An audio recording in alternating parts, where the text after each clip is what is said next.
Okay, so I'm back here in Singapore, and I wanted to spend this video talking about my experience going through NAIA Terminal 3, which was, I wouldn't say traumatic. It was sort of a big inconvenience to transit through that airport. All right, so what happened was everything was fine when I checked in. It well, when I was flying on Singapore Airlines going back to Singapore, and checking in was a breeze. There was like no queue. It was a bit slow, but I didn't mind it. So that was fine. But the moment that I crossed over to when I got into queue to enter the immigration hall, my heart stopped when I saw the amount of people. It was a Sunday, flight back, and I don't know how they managed to fit everybody, but when you enter the immigration hall, there's a section for locals, Filipinos, and a separate section for foreigners, not Filipinos, as well as there's another on the far corner. That's where the airline staff. There's a separate, or diplomats. They have their own queue. The entire hall was packed. There was no social distancing. There was one sign, which I'll share right now, that says, "Please observe social distancing." That wasn't the case at all. As soon as you entered the immigration hall, people were snaking around the queue. And what I decided to do is, since I'm a dual citizen, is to queue in the foreigners line, hoping that maybe the foreigners line might be baka mas konti yung tao dun.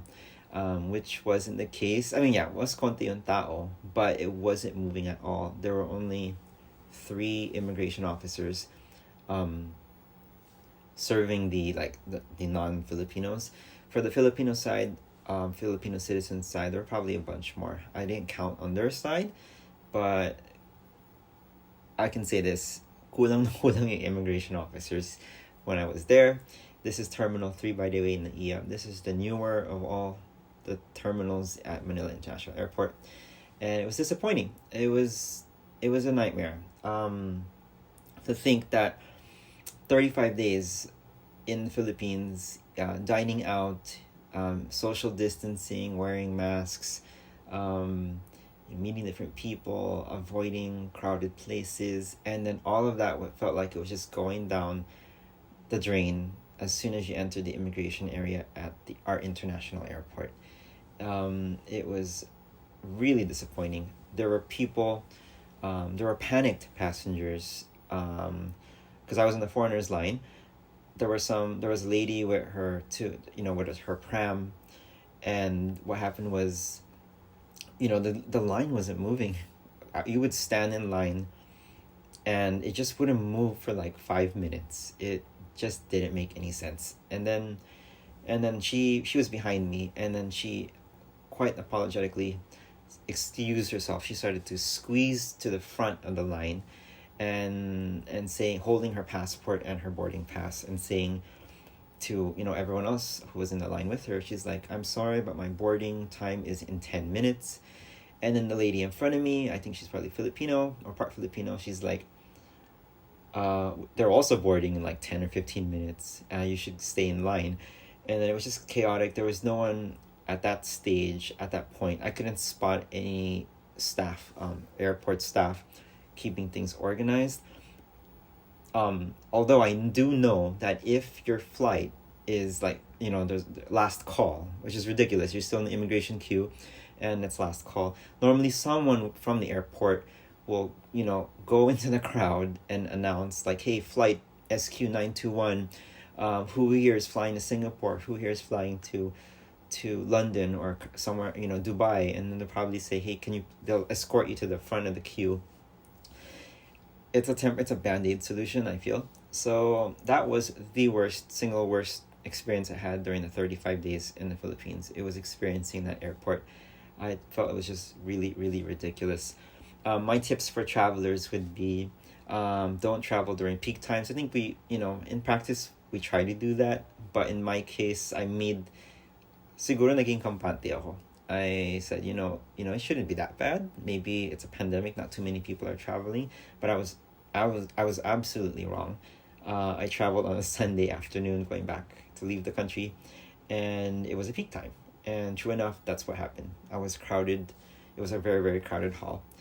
So don't travel during peak times as much as possible. Don't underestimate that. My next tip is actually a tip that was shared with me. It's someone suggested to consider flying on a different airline to get to your destination, and you pick your terminals strategically. So I was flying Singapore Airlines, and it was transiting. It's assigned terminal is T3, Terminal 3. I don't want to repeat that ever again. Someone told me to fly Jetstar, which is a budget airline. And the thing is with Jetstar is that it flies, it's assigned to Terminal 1. And Terminal 1 is the oldest terminal, but I remember going through it. It's a petite terminal. It's very small, probably much, much more manageable than this massive international crowd at Terminal 3. So I might consider flying on Jetstar in the future, which is ridiculous. What if you want to fly on SQ, right? My third tip is to wear your N95. Choose your mask carefully and keep it on. Like the N95, every time I'm at an airport or on an airplane so far, I prefer to wear an N95 mask. I know a lot of people, you observe them, it's just a surgical mask.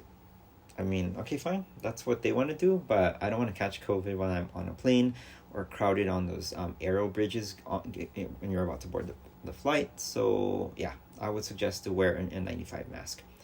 And my fourth tip is to always have your essentials with you. That means extra masks, change of clothes, hand sanitizer. I actually have an extra t-shirt all the time just in case I feel like I just was in a dirty area of the airport. I'll actually change shirts. I have an extra t-shirt in my bag. Suggestions for the airport. First of all, NAIA is going to be replaced by the new Manila International Airport in a few years, which is going to be situated in Bulacan. So I guess what's the point of making these suggestions? But what I wish I would have seen at NAIA is that more immigration officers during peak times. Maybe, I'm not sure, maybe that was already, they're maxed out. I mean, I know I've been to Hong Kong, I've been to Singapore, many international airports, and in Malaysia especially. And that first line of those immigration booths, behind it is another set, and maybe behind that is a third row of immigration officers. At NAIA, it always feels like it's just that one level, that one layer. It sometimes feels like it's like a domestic airport. It doesn't make any sense. It would be great to see more immigration officers during peak times. This is Filipinos paying their taxes. Shouldn't we get the right kind of service right in the Philippines? Second suggestion is to have automated immigration lanes, especially for overseas Filipino workers, locals. This is in practice with many countries in Southeast Asia. I'm not sure if they have that in the NAIA.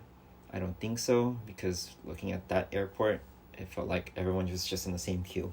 And number 3 is social distancing and more circulation in the immigration hall, because when I was there, nothing. There was no electric fan, there was no social distancing. There's just a sign that says, please social distance, and that was that. There was no officers.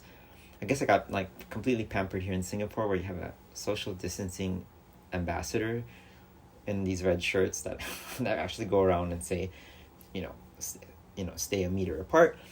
But no, that wasn't in practice there. I'm trying to recall if there were stickers on the flooring. People would ignore it. Disappointing, very disappointing, the experience at NAIA 3. And I can only hope that this new airport they're building in Bulacan, look, I completely gave up on NAIA already. Hopefully the new airport in Bulacan would be something that is truly world class, because the airport in Manila is shit. All right, that's the end of my video, and hope to see you in the next one. Right, bye.